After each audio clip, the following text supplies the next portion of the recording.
Viva muito, boa noite. O presidente João Lourenço assume liderança da União Africana com foco na captação de investimentos para o continente. O chefe de Estado garante que não vai concorrer para um terceiro mandato na presidência da República. Carnaval 2025, grupos continuam a preparar a festa do intrudo. Não pata. Mulher empreendedora pretende colher mais de 150 toneladas de produtos diversos até finais deste mês. Do desporto, Portugal e o mundo do desporto continuam a chorar a morte de Jorge Nuno Pinto da Costa. Temos a atualidade internacional e a habitual análise ao domingo. Boa noite, seja bem-vindo ao Domingo Notícias.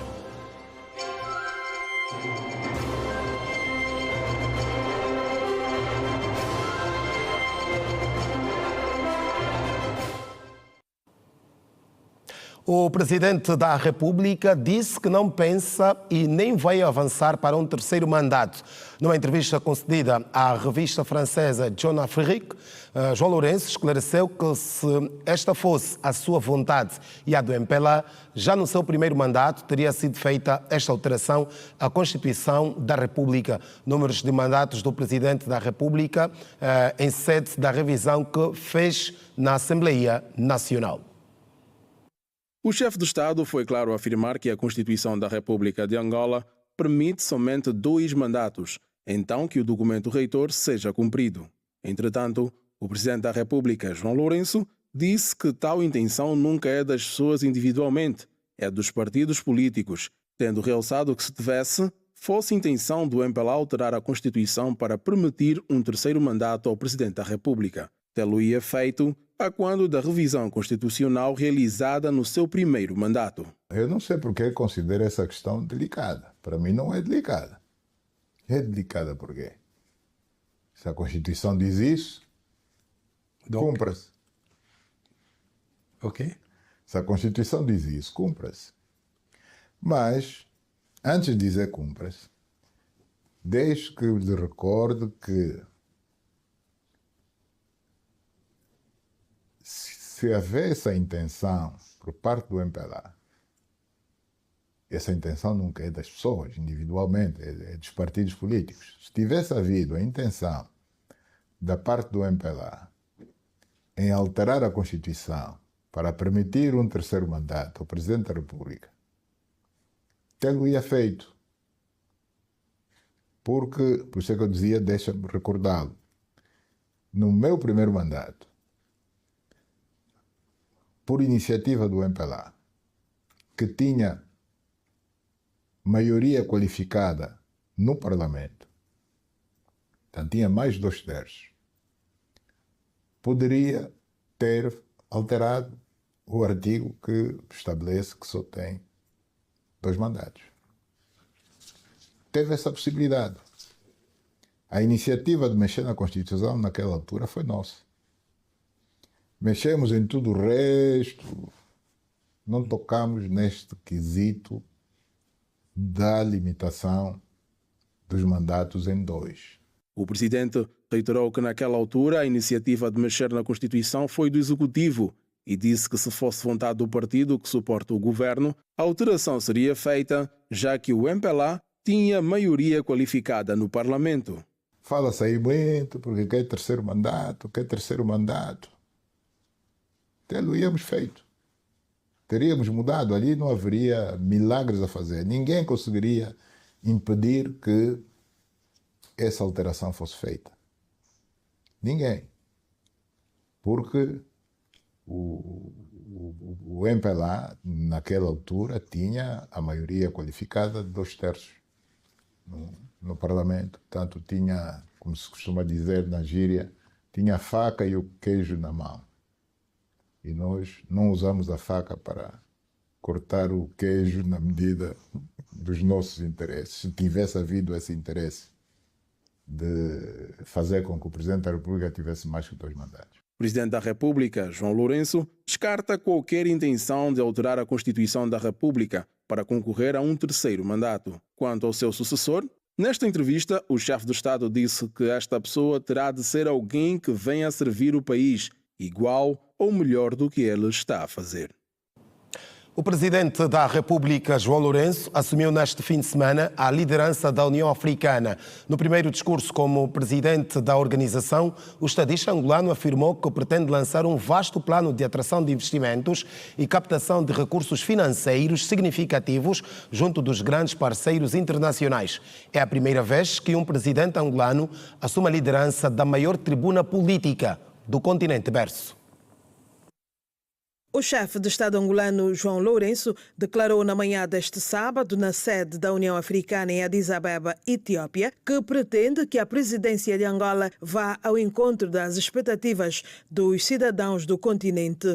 O estadista angolano discursava na 38ª Cimeira de Chefes de Estado e de Governo da África, após assumir a presidência pro tempore da União Africana, a maior organização política do continente. Me levará a olhar com atenção para os principais problemas de África e colocar ao serviço da nossa organização a nossa experiência na busca de soluções para as questões relativas à paz e segurança e cuidar da implementação pelos Estados-membros das políticas econômicas e sociais que promovam o progresso e o desenvolvimento do nosso continente. Tem para nós um significado muito especial o facto de assumirmos a presidência pro tempore da União Africana neste ano 2025, em que Angola comemora 50 anos da sua independência nacional. Angola elegeu para sua presidência um lema centrado na importância do investimento nas infraestruturas como fator de grande relevo para a organização, funcionamento e crescimento da União Africana.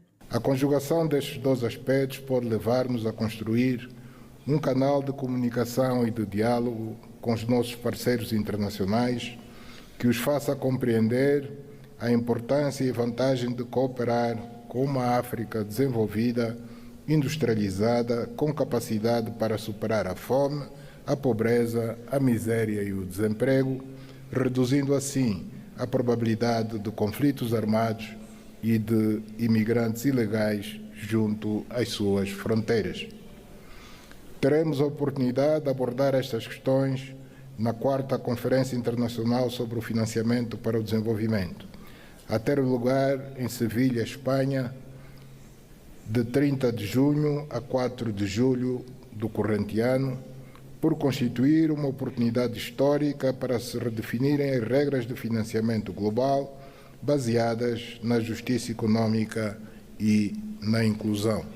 No primeiro discurso de aceitação como presidente da Organização Continental, João Lourenço disse que é necessário que os Estados-membros trabalhem para atrair recursos financeiros significativos junto dos principais parceiros internacionais para os projetos que serão realizados.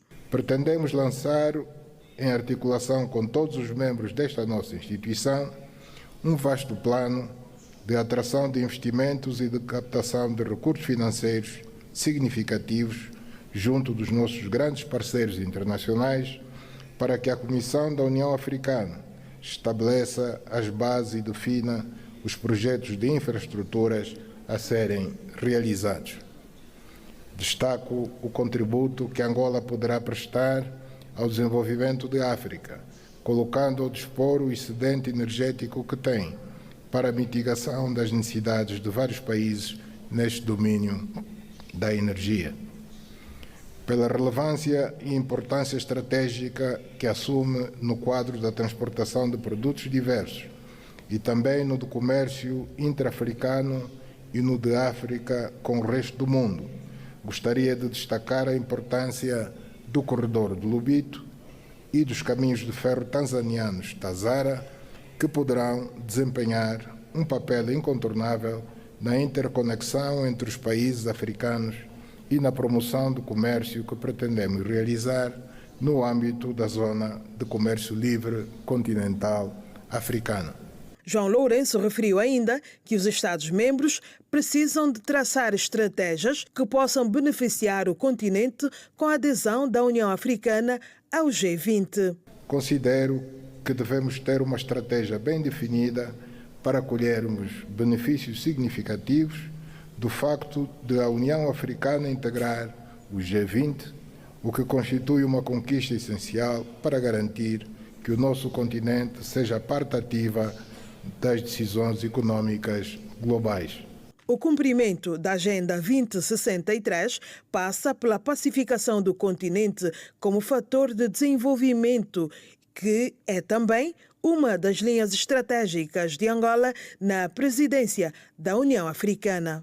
Neste quadro das grandes linhas da nossa atuação, adquire uma importância central a questão da paz e segurança, por se tratar de um dos principais pressupostos para se materializarem as aspirações contidas na Agenda 2063 da União Africana, em especial o programa que estabelece o silenciar das armas até 2030, que visa transformar a África numa região pacífica, segura e confiante num futuro promissor e de prosperidade para todos nós africanos, decididos a colocar o nosso continente na rota do desenvolvimento. O secretário-geral da Organização das Nações Unidas, António Guterres, felicitou o presidente João Lourenço pela eleição ao cargo de presidente da União Africana para um mandato de 1 ano.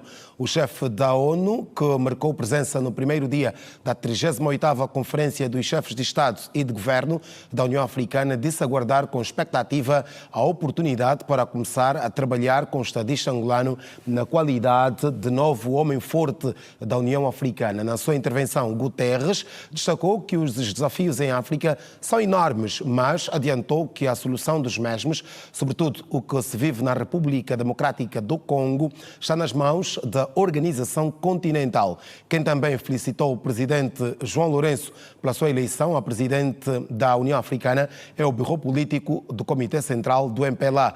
Numa mensagem de felicitações, o MPLA considera que o feito, que ocorre pela primeira vez na história como nação, é um reconhecimento incontestável da sua liderança firme, da sua visão estratégica para o futuro do continente e do papel fundamental que Angola, sob sua liderança, vem desempenhando ao nível do continente berço.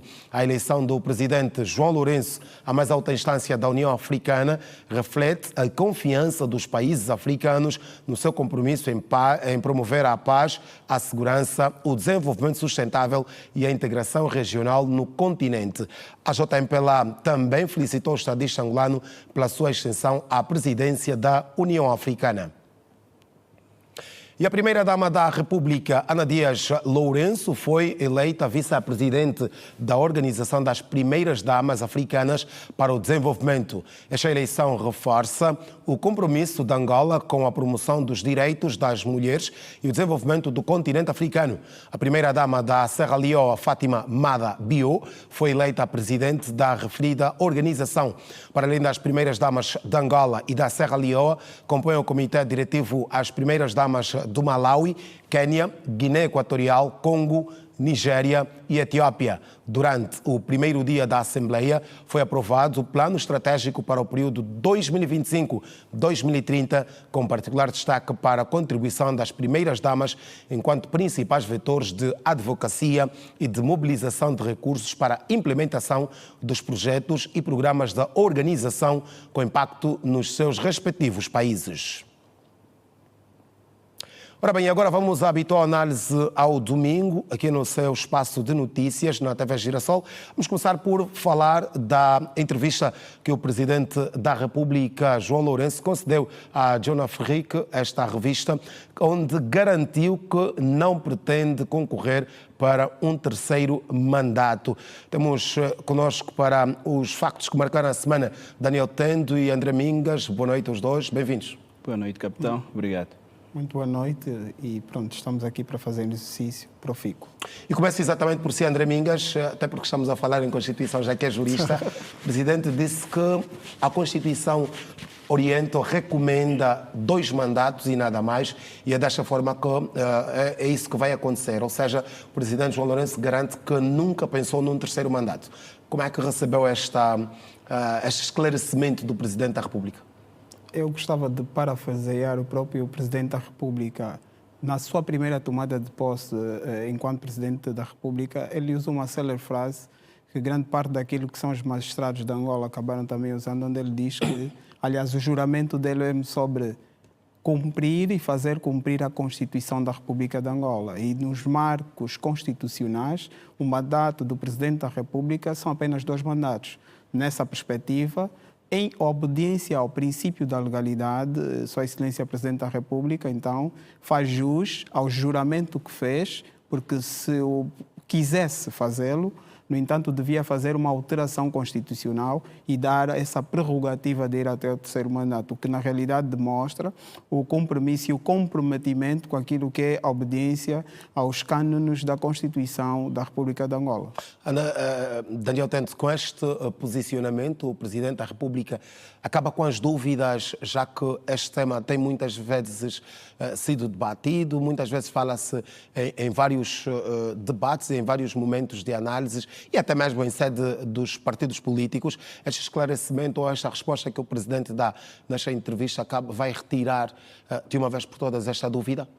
Certamente, capitão. O presidente João Lourenço, penso que pela primeira vez deixou esta questão muito bem clara, esclareceu ao frisar que não é intenção dar sequência ou ir a um 3º mandato, porque de todas as vezes em que foi questionado, o presidente, penso que como um bom jogador de xadrez, nunca deu a resposta mais clara que talvez se esperava, e agora penso que o presidente entende que é o momento para o país e o mundo. Na sua ótica, por que é que entende ser este momento? O que é que terá acontecido?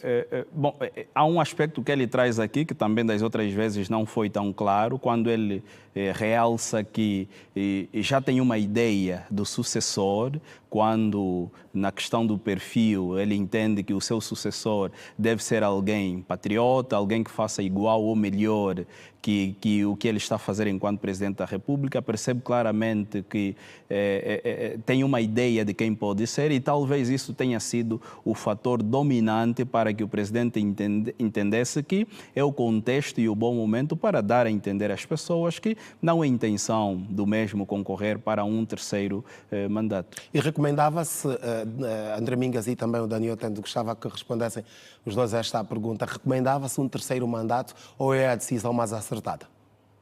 André Mingas. A perspectiva do 1º, 2º, 3º mandato, há 2 pontos essenciais. O primeiro é o contexto histórico. O momento, sem sombra de dúvidas, vai ditar se há ou não há um 3º mandato. Não é? Há a criação de condições por si só, mas na realidade, e aqui eu quero a termo aquilo que é a própria Constituição, e usando as próprias palavras do Presidente da República, na sua tomada de posse, quando disse que a Constituição será a bússola do seu modo de governação nesse interim, nos marcos da Constituição, não olhando para aquilo que é a dinâmica política, a dinâmica social, sim, está a olhar para aquilo que são os cânones legais, mas logicamente tendo em conta algum contexto, alguma contextualização, sem sombra de dúvidas, podia haver, e aliás houver em muitas partes do mundo, em outras paragens do mundo, caso fosse de facto pontual e necessário, aqui é necessário escalculizar isso, fosse necessário para, sobretudo, salvaguardar aquilo que são as necessidades prementes da população. Daniel. Não, eu penso que não. Penso que seria um mau presságio para o país. O presidente João Lourenço passaria uma imagem nada saudável para o mundo num eventual 3º mandato, porque, primeiro, eu cumprir aqui o princípio da legalidade e depois, olhando as vicissitudes que o país enfrentou, o histórico daquilo que foi a presidência do José Eduardo dos Santos, eu penso que não convém, naquilo que é a normalidade constitucional, passar para um eventual 3º mandato. Não convinha, e ainda bem que o Presidente da República vem dissipar todas as dúvidas e colocar, penso que um ponto final nessa questão. Muito bem, vamos avançar para um segundo tema desta noite. A presidência da União Africana, Angola assume para um ano. Angola, no caso, o presidente João Lourenço. Daniel Tento, desta vez eu gostava de começar por si. Fala-se muitas vezes dos conflitos no continente, da pobreza, e aliás são temas que o presidente também trouxe no seu primeiro discurso. Serão estes os grandes desafios de Angola na presidência da União Africana? Bom, primeiro, é mais um ganho para a diplomacia angolana, porque pela primeira vez temos um presidente da República agora como presidente da União Africana. Olhando aquilo que será o percurso ou a jornada de trabalho neste um ano de mandato, o presidente João Lourenço e Angola, de forma geral, não terá uma tarefa fácil, olhando os grandes desafios que o continente africano tem, e a União Africana em si, enquanto organização. Pobreza, conflitos, obviamente o presidente João Lourenço frisa aqui a paz e segurança como assuntos no topo em termos de prioridades da sua jornada enquanto presidente da União Africana, porque todos os anos são recorrentes fenómenos desta natureza e há aqui o conflito da RDC, que acaba por ser o imediato em termos de ação do presidente João Lourenço. Temos o conflito no Sudão, o conflito no Sahel, as medidas inconstitucionais que vão surgindo ao longo do continente africano acabam por ser os grandes desafios.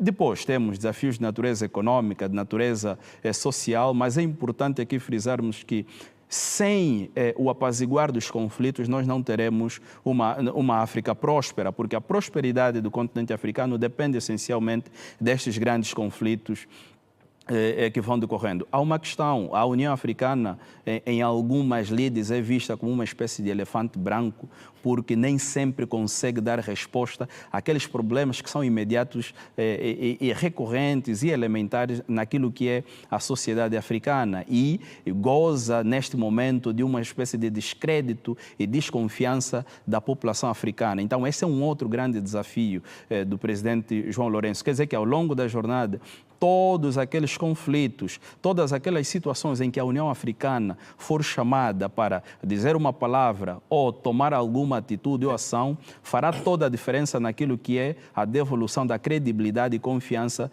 desta instituição.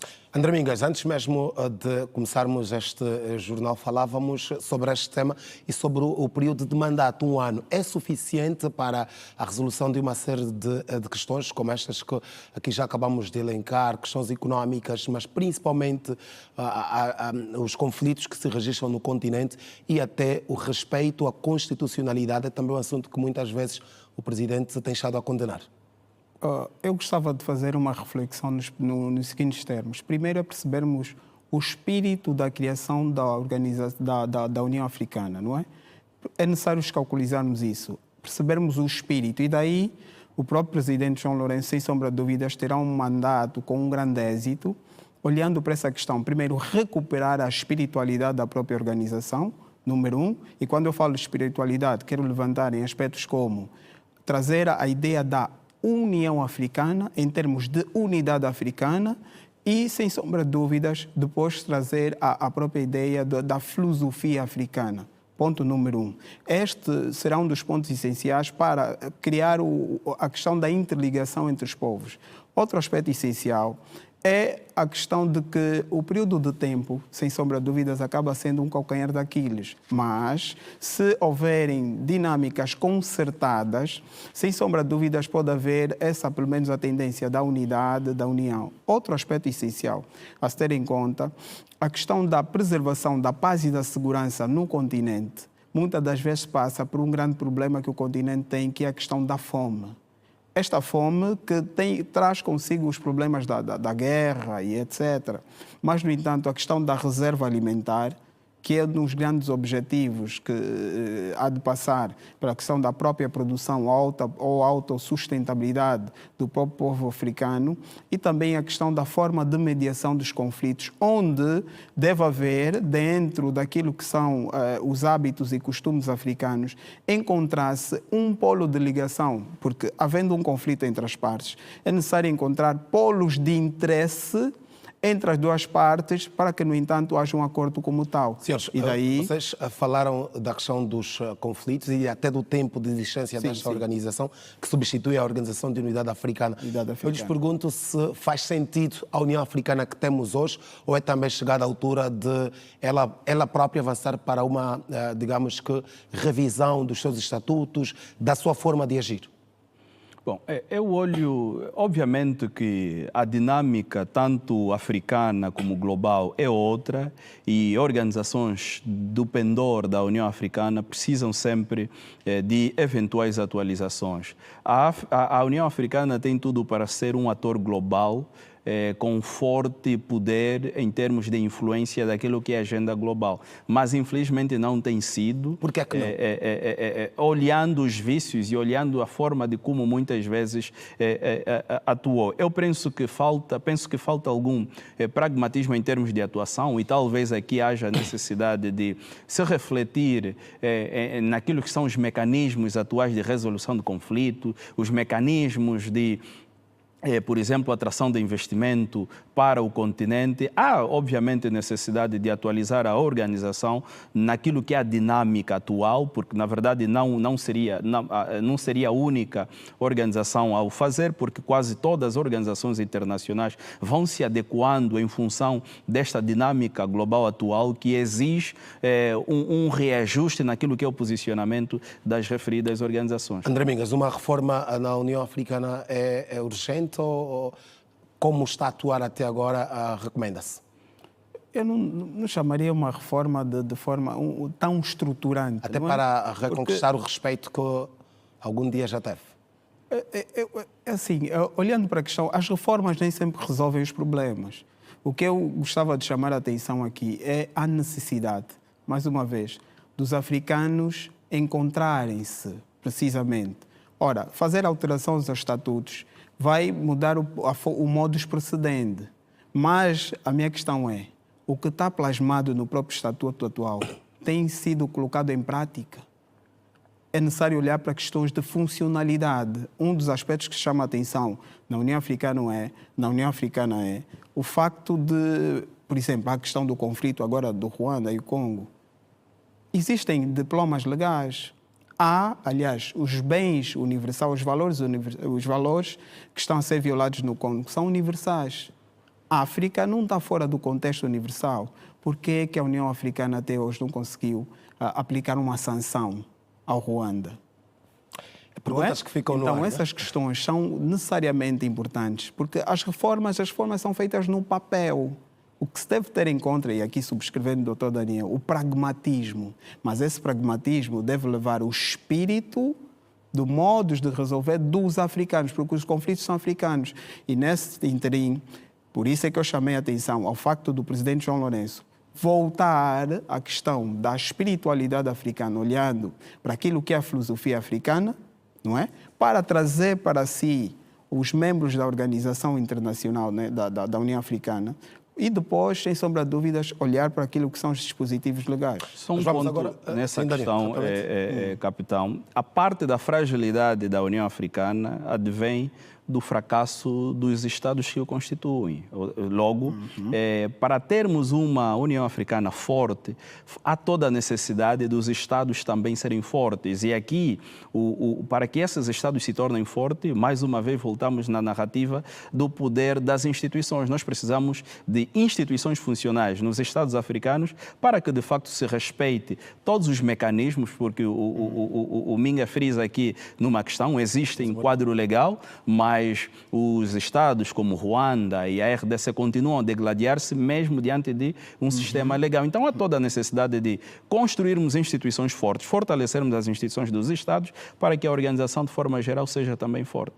Senhores, e porque são também docentes, uma nota e a pedir que fossem mesmo breves nesta questão da União Africana ainda, a questão do Estado locomotivo, um Estado que fosse, digamos que o grande exemplo do continente em termos de produção científica, em termos de desenvolvimento humano. Hoje são questões que se colocam e pouco ou nada vê-se nestas questões que aqui estamos a elencar. Como é que se pode resolver isso? A África é muito diversa, porque se olharmos quais seriam os estados locomotivas, nós íamos ver aqui uma transformação dos estados. Não temos nessa altura um estado que pode ser a locomotiva política, econômica, social, é muito difícil. Por exemplo, em termos de indicadores sociais ou indicadores socioeconômicos, os países como Maurícios, a África do Norte vão dando sinais.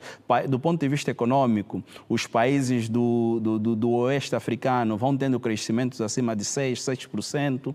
Em termos de estabilidade política... Esse crescimento muitas vezes não se reflete na vida das populações. Bom, eis a questão. Esses estados, pelo menos os indicadores sociais dos seus cidadãos ou do país em si, vai-se notando melhorias e acaba por afetar as populações locais. Diferente de outras realidades, por exemplo, a África Austral é conhecida pela estabilidade política, excetuando aqui Moçambique com o terrorismo, mas a grande marca da África Austral é essencialmente a estabilidade política. Mas, em contrapartida, tem dificuldades econômicas, então seria muito difícil olharmos aqui estados que seriam locomotiva no que a economia diz respeito, política diz respeito, por causa dessa diversidade do próprio continente e a fragilidade. Dificilmente são sustentáveis. Não é?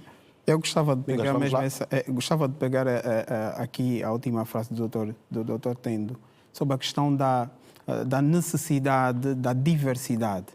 O continente africano é um continente bastante diverso, e aliás, este tem sido o grande calcanhar dos grandes conflitos, mas é necessário promover-se aqui uma ideia de unidade na diversidade, ou seja, levantar-se aquilo que são os elementos essenciais, como os valores, quais são os valores dos africanos.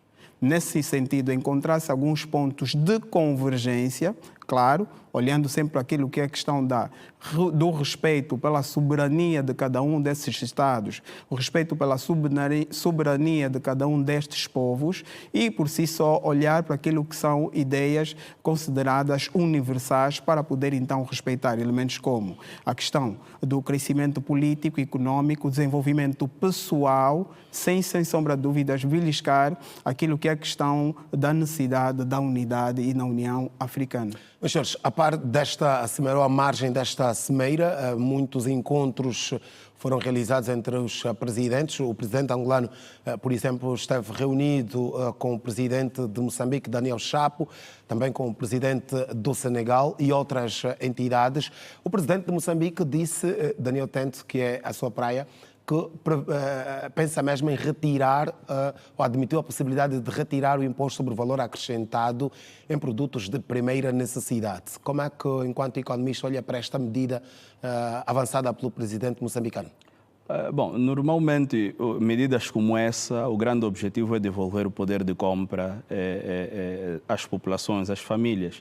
E se o presidente moçambicano entende a retirada, penso que é o IVA, não é?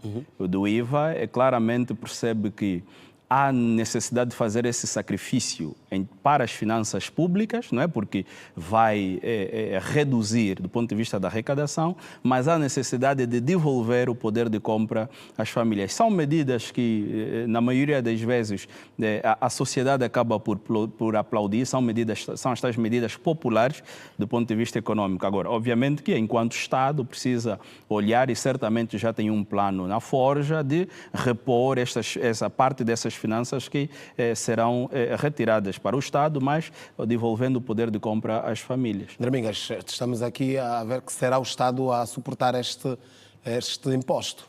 Sim, e aliás é necessário olhar que o Estado normalmente tem duas formas de conseguir dinheiro, permitam a expressão, que é através dos impostos e a chamada carteira de negócios. Ora, através do imposto, que é o principal, aliás, o próprio princípio da legalidade chama a atenção a isso, que quem deve aplicar determinados impostos de forma legal é a Assembleia, né, quando for em termos de lei. Ora, nesse sentido, aqui olhar que é para aquilo que é o consumidor final, não é? Vai ao bolso do cidadão e, nesse sentido, é uma medida boa para o cidadão, mas para aquilo que é a dinâmica da política governamental para o Estado como tal, o Estado vai perder um dos seus elementos essenciais para poder arrecadar dinheiro.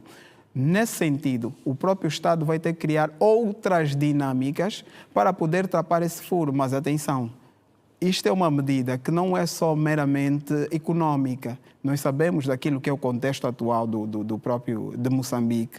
E nesse sentido é importante que Sua Excelência Presidente da República de Moçambique, sim, tome algumas medidas, permitam a expressão, populistas, com o intuito de trazer algumas benesses para o próprio povo, a fim de também, muitas das vezes, fazer as pazes com o seu próprio povo e perceber que o povo, para que o povo também perceba que, afinal, o Presidente da República está preocupado com aquilo que são as necessidades prementes da população. Nós precisamos fazer as pazes com o tempo, por isso vamos correr, senhores, rapidamente olhar para a situação que opõe a Rússia à Ucrânia, uma guerra, um conflito que está perto de completar 3 anos, já que foi a 24 de fevereiro de 2022 que este conflito arrancou, mas vem também já de outros episódios, por exemplo, 2014 com a tomada da Crimeia.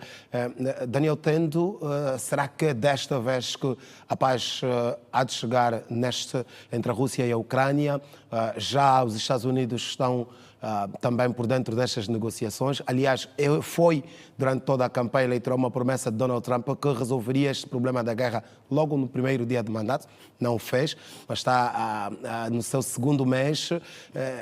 Será que desta vez vamos ter paz entre a Rússia e a Ucrânia? Bom, eu penso que depois de ter acesso ao dossiê de forma mais clara, o presidente Trump percebeu que a complexidade era maior e certamente que em 24 horas não seria possível terminar o conflito. Mas agora, obviamente que existem sinais que dão a entender que pode-se estar perto do fim. Mas eu reitero que ainda é muito cedo para cantar vitória, porque a fórmula para a resolução, para o fim deste conflito, sempre esteve aí.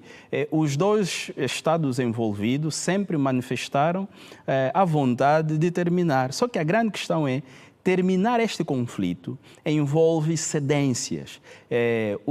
A Ucrânia Zelensky já disse que está disposto a ceder.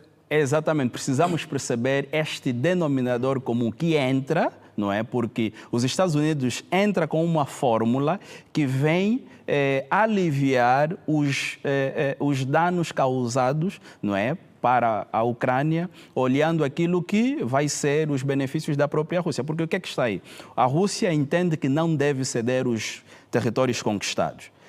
Os Estados Unidos aparece garantindo algum conforto à Ucrânia, mesmo perdendo estes territórios. Há aí correntes que afirmam que é interesse dos Estados Unidos explorar as terras raras da Ucrânia, terras raras que têm valor de mercado em mais de 11 trilhões de dólares. Penso ser aí onde os Estados Unidos vai entrar e vai amenizar os danos causados dessa perda de território, porque em geopolítica os Estados têm muita dificuldade, é quase que impossível do ponto de vista geopolítico os Estados cederem território, e quando assim acontece é porque a contrapartida poderá beneficiar. Mas aqui é importante frisar o papel dos Estados Unidos que está a desempenhar neste mosaico de soluções, e a grande nota e mancha negativa aqui é a Europa, porque na fórmula a Europa não está equacionada, mostra aqui claramente que a Ucrânia, mesmo sendo um país europeu, um Estado europeu, acaba por olhar mais os Estados Unidos como um forte aliado do que propriamente o continente europeu ou a União Europeia como um bloco econômico. André Mingas, 1 minuto para este assunto, rapidamente. Pronto, para este assunto é necessário escapulizarmos o seguinte: o facto da necessidade de haver um polo de convergência entre os dois Estados, na perspectiva de que foram levantadas questões de violação de direitos humanos e etc., e aparece os Estados Unidos na frente dessa dinâmica para trazer, então, polos de interesse. Eu continuo a trazer essa dinâmica de haver a necessidade de trazer polos de interesse para se encontrar um denominador comum. E disse que em relações internacionais que não existem relações entre um Estado com outro sem interesses. Ora, nessa perspectiva, nós estamos a ver os Estados Unidos a sair de um outro polo, de um outro lado do oceano, para vir dirimir um conflito que, sem sombra de dúvidas, e muito bem dito pelo Dr. Tendo, que traz um elemento, ou seja, vem para também exaurir alguma coisa do território ucraniano. Ora, nessa perspectiva, tem a própria Rússia que deve defender, primeiro, os seus concidadãos, porque foram violados, aqui com as devidas aspas, determinados direitos fundamentais de cidadãos russos, e também existe a grande disputa de terra, porque quem conhece a dinâmica da história política e geográfica da própria Rússia vai perceber que, embora houveram tais revoluções que deu origem até à própria Ucrânia, na matriz objetiva, aqueles que são os elementos essenciais, que é povo versus território, não é? Aqui é uma perspectiva territorial, mas se irmos para a própria Ucrânia, vamos vislumbrar que grande parte dos cidadãos são de origem russa. Ora, nessa perspectiva, haver a necessidade de encontrar-se um polo de convergência, sobretudo numa perspectiva econômica, e encontrar-se então a chamada paz social, que possa beneficiar tanto o lado russo como o lado ucraniano. Aqui, novamente, ressaltar o facto de a União Europeia ter falhado na questão da própria mediação, por não se ter posicionado, e houve um grande problema, e aliás continua a ser, que é a questão da própria OTAN, não é? Onde há a necessidade e interesses inconfessos por detrás, mas que queremos acreditar que, havendo vontade e, sobretudo, um consentimento um pouco da parte russa e um pouco da parte ucraniana, para chegar então a um consenso. André Mingas, está com a palavra, dou-lhe 30 segundos. Esta semana o Governo anunciou que a partir de 15 de março não serão licenciadas faturas para importação de alguns produtos, nomeadamente patinhas, e pescoços de galinha e outros mais, carcaças, fígado, moela e muito mais. Como é que olha para esta medida do Governo angolano, garantindo que já há produção nacional para sustentar? A priori, apanha de forma desprevenidas, primeiro, os próprios comerciantes e depois a população que consome. Esse é um aspecto necessário a se ter em conta. Ao receberem esta medida, sem sombra de dúvida, há uma reação contrária, negativa. Mas há o aspecto que tem que se ter em conta, que é que o Estado diz que existe em Angola capacidade de resposta àquilo que será então a escassez ou a retirada deste produto no mercado. Agora, verdade seja dita que essa política de substituição destes produtos a nível nacional, a nível interno, deve funcionar de forma cabal, não só ser aplicada a medida e depois não haver formas de responder à atenção por causa da questão da subida, da alta dos preços, não é? Muito bem. Daniel Tento, concorda com esta medida? Claramente que é uma medida que tem os seus prós e contras. Eu prefiro olhar aqui os contras. Entendemos que países como Angola, que tem uma indústria nascente, se podemos assim dizer, vai sempre querer trazer este argumento de que precisamos retirar licenças para focar a produção interna, mas é um mau presságio porque nós sabemos que internamente ainda não temos capacidade produtiva para dar resposta a esse cancelamento de importações, podemos assim dizer. O que é que vai acontecer nos próximos tempos? Escassez de produção ou de produtos no mercado vai gerar inflação e se a ideia era controlarmos as taxas atuais inflacionárias, tanto a homóloga como a mensal, obviamente que poderemos ter aqui subida de preço nos próximos tempos, porque não terá compensação entre a demanda e a oferta deste produto. Senhores, muito obrigado, boa noite, bom regresso a casa, até a próxima semana. Obrigado.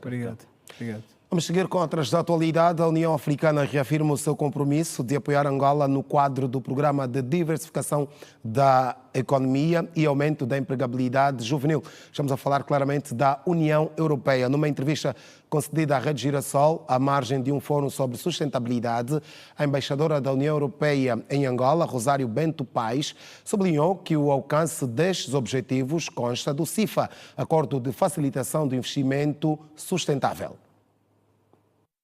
Em vigor desde o primeiro dia de setembro de 2024, o CIFA destina-se a estimular os investimentos estrangeiros necessários para alcançar os Objetivos de Desenvolvimento Sustentável.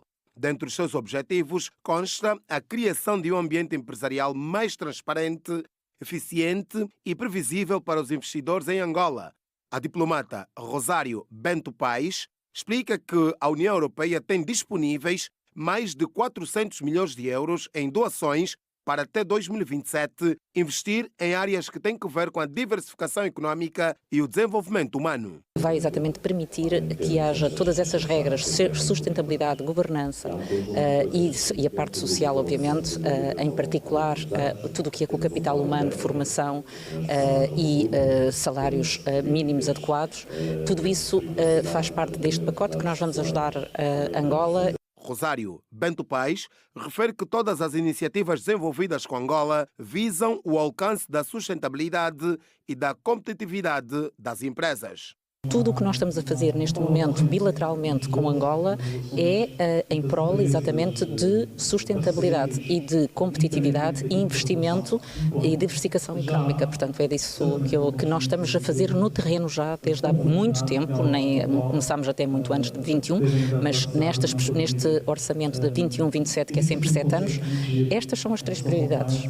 A União Europeia é o maior exportador e, ao mesmo tempo, o segundo maior parceiro comercial da Angola. No domínio do Corredor de Desenvolvimento do Lubito, a União Europeia tem uma linha de financiamento para a concretização de programas de formação, digitalização e muito mais ao longo da infraestrutura. Por exemplo, a formação de quadros vai 43 milhões, no comércio e investimento, 8 milhões e meio, na proteção do ambiente, ao longo do corredor do Lubito, a biodiversidade, 25 milhões. Temos também em tudo o que tem a ver com a energia, digitalização, que tem que ser aí alavancado com o setor privado, porque é o setor privado que tem que começar e tem que investir no corredor do Lubito, e nós vamos estar por trás para apoiar com garantias, com tudo o que é financiamento também, para poder dar o enquadramento, inclusive através do CIFA, desse acordo de facilitação de investimento, para que as empresas se sintam atraídas a vir investir em Angola e tornar o corredor do Lubito num corredor económico. A delegação da União Europeia em Angola é responsável por gerir as relações bilaterais nos domínios político, económico, comercial e de cooperação, tanto financeira como técnica. Ora, e fazemos agora o primeiro intervalo da noite. No próximo bloco vamos olhar para a atualidade desportiva, numa altura em que Portugal e o mundo do desporto continuam a chorar a morte de Jorge Nuno Pinto da Costa, o presidente honorário do Futebol Clube do Porto. Fique por aí, nós voltamos daqui a pouco.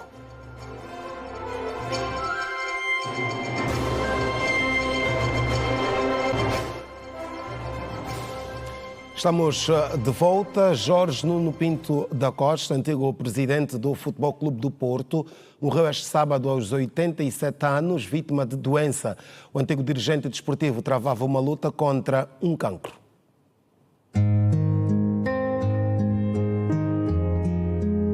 Pinto da Costa, que se estabeleceu como dirigente mais titulado e antigo do futebol mundial entre 1982 e 2024, não resistiu a um cancro da próstata que lhe tinha sido diagnosticado em 2021.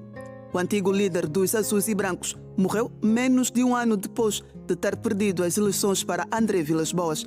Ao longo de 42 anos na presidência do Futebol Clube do Porto, Pinto da Costa somou mais de 60 títulos, 2 deles de campeão europeu, num percurso manchado pelas suspeições de corrupção no processo judicial Apito Dourado. As reações à morte do antigo líder dos Dragões já se fazem sentir nos meios de comunicação social português, bem como nas redes sociais de dirigentes, jogadores e treinadores, como é o caso de José Mourinho, campeão europeu pelo Futebol Clube do Porto em 2023-2024, com a seguinte mensagem: com honra tremenda de fazer parte da sua história, escreveu na sua rede social Instagram. Sérgio Conceição foi o último treinador da era Pinto da Costa no Futebol Clube do Porto, pelo qual conquistou 3 ligas, 4 taças de Portugal e 3 supertaças. Apelidado como o presidente dos presidentes, Pinto da Costa foi empossado pela primeira vez no dia 23 de abril de 1982, 6 dias depois de ter sido eleito sem oposição como sucessor de Américo de Sá. Pinto da Costa conquistou mais títulos para o Futebol Clube do Porto do que qualquer outro presidente do clube e da história do futebol mundial, em 15 mandatos consecutivos, levando o Futebol Clube do Porto à conquista de 2.591 títulos em 21 modalidades, sendo 69 no futebol sénior masculino, incluindo 7 internacionais. Jorge Nuno Pinto da Costa foi o rosto mais marcante do mundo do futebol português, para o bem e para o mal. Para a habitual análise desportiva ao domingo, recebemos hoje a Coa. Boa noite. O mundo do futebol e do desporto num todo, já que estamos a falar de um clube que tem outras modalidades também, se despede de Nuno Pinto da Costa, que esteve à frente do Porto por 42 anos. Boa noite. Boa noite, capitão. Boa noite aos telespectadores do Domingo Notícias. Realmente o mundo despede-se de Nuno Pinto da Costa, um presidente que teve durante 42 anos ligado ao Futebol Clube Porto, um dos presidentes, ou o presidente mais intitulado do mundo. Durante os anos que teve no Porto, ganhou, quer seja em várias modalidades, mas falar do futebol desde taças intercontinentais, Ligas dos Campeões, Liga Europa e, claro, as competições internas, né, que quer seja a taça, a supertaça e campeonatos também nacionais. Em 1982, quando assumiu a presidência do Porto, encontrou o Porto com cerca de 16 títulos apenas, mas Nuno Pinto da Costa ganhou mais de 69. Sim, é verdade. Encontrou 16 títulos e depois também quebrou o jejum de 19 anos, que durava 19 anos, e pronto. E depois foi colecionando vários títulos no futebol e, como disse bem a peça, pronto, era aquele presidente amado por uns e odiado por outros, mas era um homem de futebol e é por isso que o futebol é bonito, por conta disso, pela forma como Pinto da Costa se entregava quando se tratasse do futebol. Nuno Pinto da Costa preparou o seu próprio funeral, digamos que já um ano antes desta situação, e há nomes que Pinto da Costa escreveu que não gostava que fossem ao seu velório. Isto quer dizer que um destes nomes, por exemplo, do que se fala, é do atual presidente do Futebol Clube do Porto, estamos a falar de André Vilas-Boas. Isto quer dizer que Nuno Pinto da Costa sentiu-se, digamos que, traído por Vilas-Boas, a relação não estava boa? Bem, sim, a relação não era boa, uma vez que o Vilas-Boas assumiu a candidatura à presidente da Federação, a presidente do Futebol Clube Porto, quando Pinto da Costa tinha tinha outra intenção, ou queria que o Vítor Bahia continuasse como presidente do Futebol Clube Porto. Daí a forma como o Pinto da Costa acabou por sair, apesar de ter sido terem ido às eleições e o Vilas-Boas ter ganho, então ficou aquela mágoa, como se fosse a traição, porque uma vez que o Vilas-Boas também passou e ganhou títulos também no reinado do Futebol Clube Porto, então ficou essa mágoa, daí o nome do Vilas-Boas ter aparecido ali nas pessoas que ele não gostaria que tivesse no seu velório. E sobre este assunto, uma última nota, a Pinto da Costa tem também, digamos que a sua caneta cá em Angola, com a parceria que o Porto mantém com a AFA, anteriormente FESA, não é? Sim, sabemos bem que pronto, o Pinto da Costa tinha ligações também, o Futebol Clube do Porto tinha ligações com a FESA primeiro e depois com a AFA. Havia vários protocolos onde, inclusive, equipas da escola do Futebol Clube Porto vieram a Angola jogar contra a equipa também do escalão infantil da AFA, assim como também algumas vezes a equipa da AFA e viajavam até o Porto para participar em torneios e também aqueles convênios que existiam de treinamentos. Muito bem, daqui a pouco vamos falar do Girabola com comentários aqui, mas antes temos um trabalho para dar-lhe a ver. A primeira volta da edição 45 do Campeonato Nacional de Futebol da Primeira Divisão, Girabola 24-25, ficou concluída com a realização das partidas da 15ª jornada, com destaque para a vitória do Sagrada Esperança sobre o Iliete de Benguela por 2-1.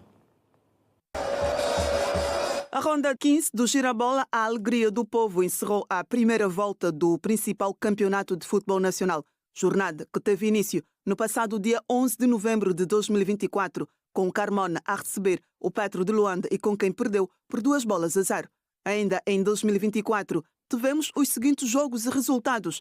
Isaac de Benguela 1, São Salvador 2. A Académica do Lobito não foi além de um empate sem golos diante da Santa Rita de Cássia. O Desportivo da Huila recebeu e venceu o Bravos do Maqui por 1-0. Já em 2025, No último dia do mês de janeiro, o Desportivo da Lunda Sul derrotou em casa o Recreativo do Libolo por 2-1. A jornada ficou concluída no mês de fevereiro, com o Interclube a passear classe em pleno estádio 22 de junho, ao despachar o estreante Luanda City com placar de 3-0. No dia dedicado aos namorados, o Sagrada Esperança presenteou os seus adeptos com uma vitória diante do segundo classificado, o Ilhéta de Benguela, com resultado de 2-1. E, em Luanda, o 1º de agosto e Cabos Corpo do Palanque empataram a 2-2. O Petro de Luanda comanda o Campeonato Nacional com 39 pontos. Em segundo lugar está o Ilhéta de Benguela com 32. Em terceiro, o 1º de agosto com 29 pontos. A Santa Rita de Cássia com 12 pontos está na 14ª posição.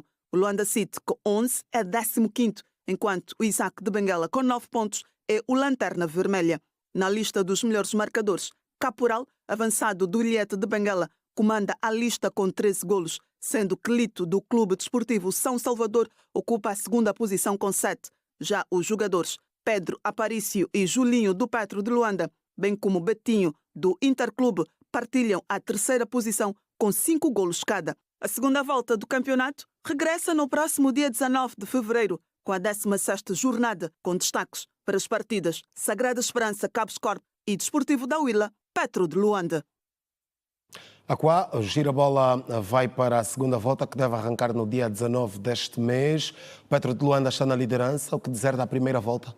E expectativas para a próxima volta, né?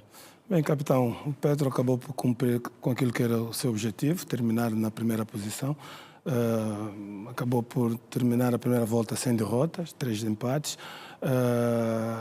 Creio que a segunda volta reforçou-se, né, com o regresso do Gibelé, o Tiago Azulão e outros reforços também que acabaram por chegar para o Petro. O Ilhéte, que perde a magna oportunidade de se encostar ao Petro, apesar de estar em segundo lugar, numa posição que apesar de não se assumirem como candidato ao título, mas pelo número de reforços que o Ilhéte tem, consegue justificar. Zé Camaral aqui a justificar muito bem os reforços que levou para o Ilhéte. Uma decepção é a posição em que o Sagrada se encontra, depois do Ilhéte ao 1º de agosto, está o Desportivo da Lunda Sul, e depois aí é que vem o Sagrada. Com relação à segunda volta, esperar que haja maior competitividade e que, de certeza, que haverá aí algumas mudanças de posições, mas a equipa, a sensação, o São Salvador do Flávio está muito bem no campeonato. Esperar que consigam resolver os problemas financeiros, porque estão bem no campeonato e com problemas financeiros poderá atrapalhar, mas acredito que a direção do São Salvador nessa hora também já está a ver, mas a grande surpresa mesmo é o Ilhéte estar na posição em que se encontra, em segundo lugar, e o São Salvador que está em quarto lugar. Aquá, muito boa noite, bom regresso e até a próxima semana. Obrigado, boa noite. Vamos a mais um intervalo, voltamos daqui a pouco para notas de atualidade internacional e muito mais.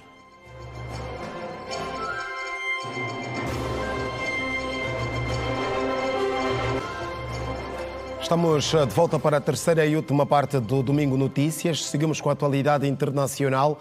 Um total de 18 pessoas, 14 das quais mulheres, morreram neste sábado numa debandada na estação ferroviária de Nova Delhi, na Índia. Entre as vítimas estavam peregrinos hindus que viajavam para o festival Mahakumbh em Prayagraj, segundo informaram as autoridades.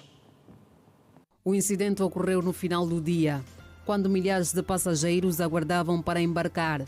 Testemunhas relatam que o tumulto começou depois que algumas pessoas escorregaram ao descer de uma ponte que liga as plataformas. O anúncio sobre a mudança de plataformas criou confusão entre os passageiros, o que causou debandada, afirmou uma das testemunhas.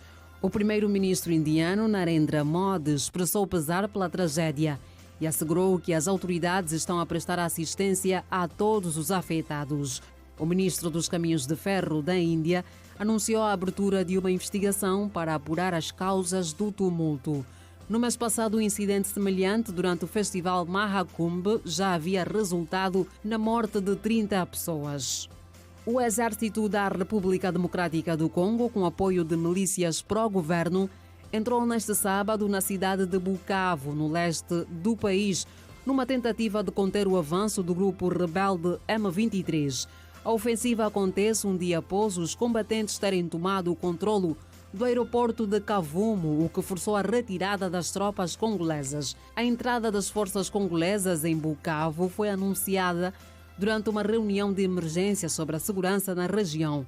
Segundo fontes militares, o objetivo é recuperar o controlo da cidade e impedir que os rebeldes avancem ainda mais para o sul. O Papa Francisco, de 88 anos, recebeu ordens médicas para manter repouso absoluto enquanto continua em tratamento para uma infecção de trato respiratório.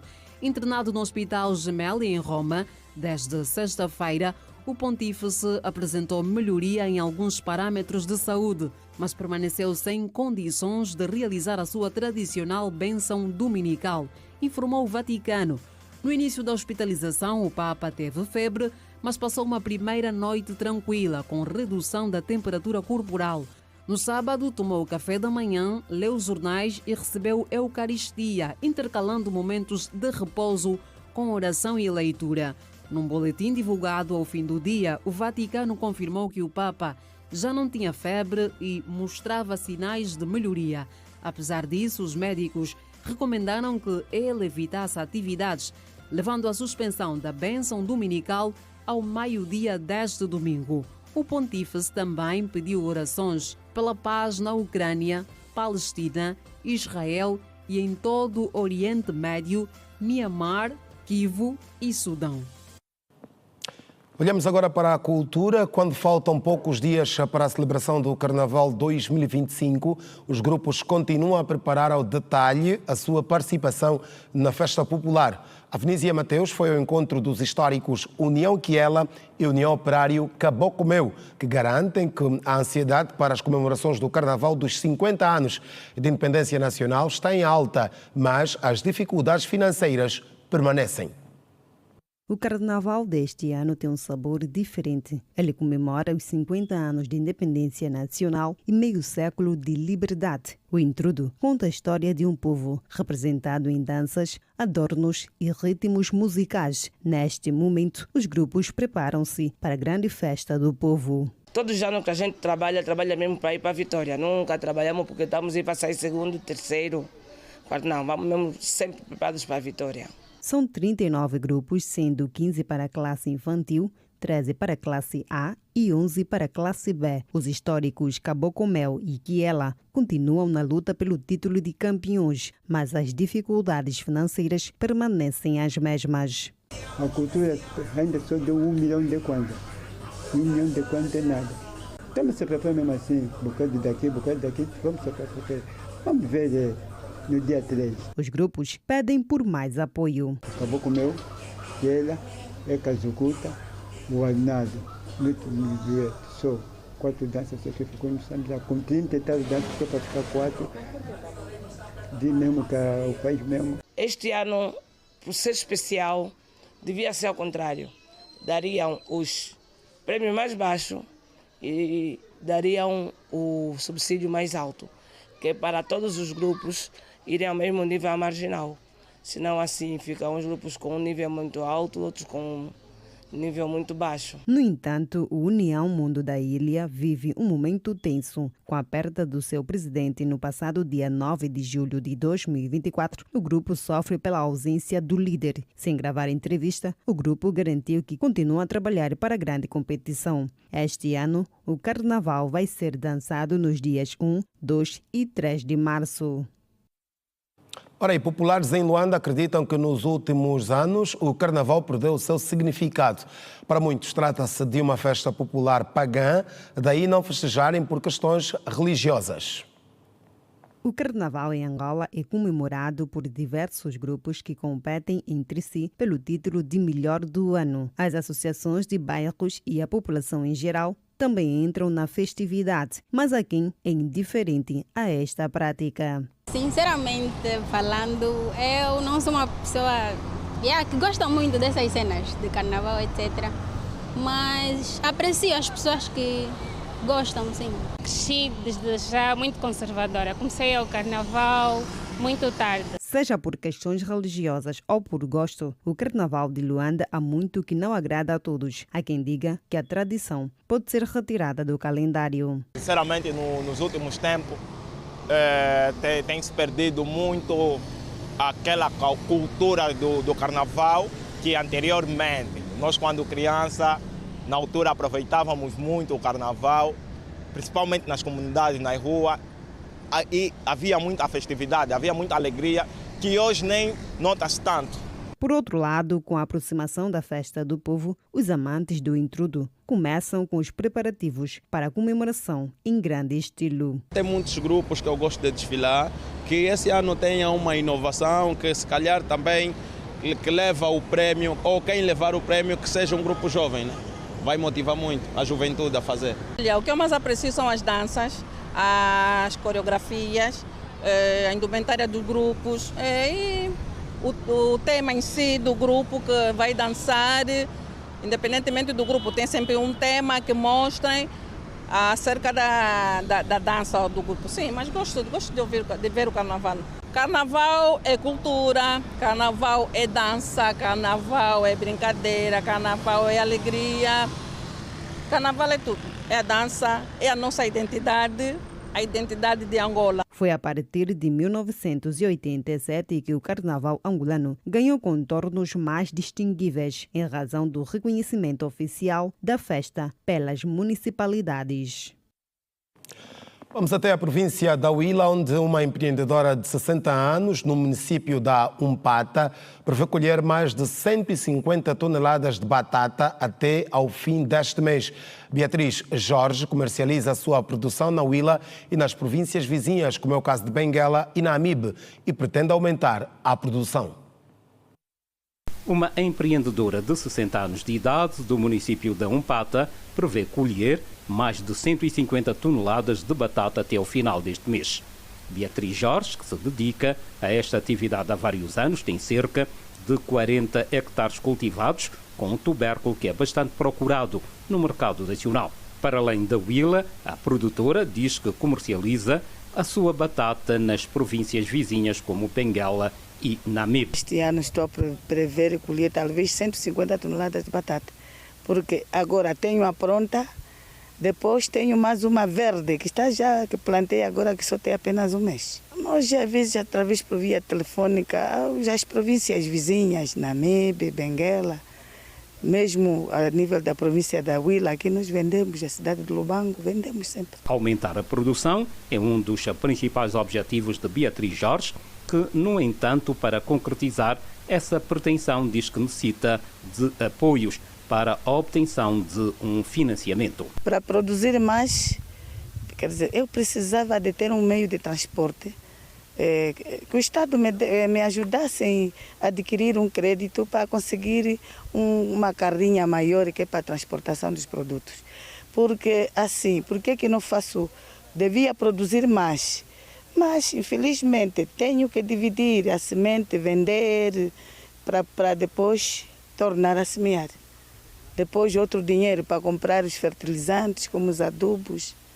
É assim. Agora, se tivesse uma ajuda, eu já essa semente toda punha no chão e produziria mais. A produtora, que tem 6 trabalhadores permanentes e que por altura da colheita chega a contratar mais de 100 funcionários temporários, apela às mulheres das várias regiões do país a empreenderem mais para se aumentar a produção nacional e gerar renda para as suas famílias. Eu só tenho a dizer que é para também seguirmos esse exemplo, conforme estamos a plantar, a semear assim a batata ou conforme estamos a colher.